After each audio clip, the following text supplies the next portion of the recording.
el Pretty Woman de la generació Z o Anora. Seguim amb aquesta sèrie de les 10 nominades a millor pel·lícula als Oscars.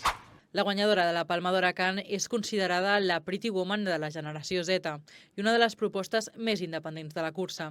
Dirigida per Sean Baker, la pel·lícula explica la història d'una treballadora sexual de Brooklyn que es casa amb un jove oligarca rus.